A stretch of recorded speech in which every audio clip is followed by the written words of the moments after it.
I have this pin on that says Diva. Kind of self-indulgent because I'm sitting with the Diva's Diva. Oh my God. Yankee. Oh my God. I love it. I love it. So Pat, how long in this business? Well, I started probably around 7 or 8 tap dancing, and I would say 60 years, almost 60 years. Wow, that's a long time. Now, who are some of the highlights of the people who was that group you worked with?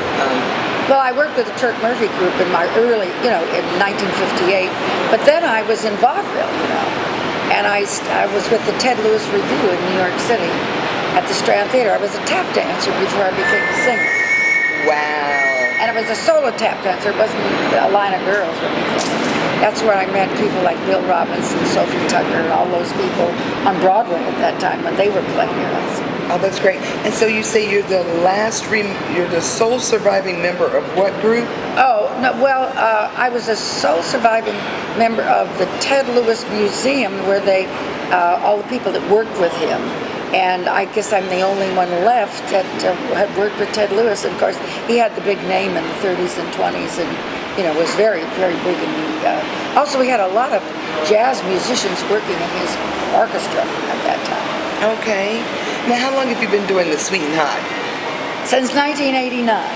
Wow. When first it was the LA Classic, and then when they kind of split up, and then I started coming to the Sweet and Hot instead of the other one because I liked the way people were there. I just loved it.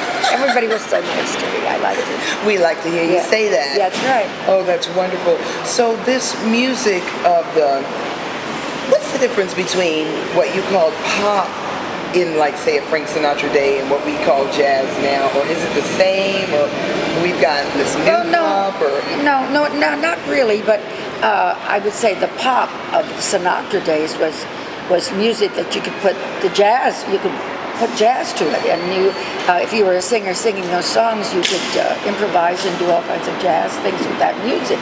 But the other songs, like New Orleans jazz, for instance, a lot of people call it Dixieland, which I don't prefer to call it.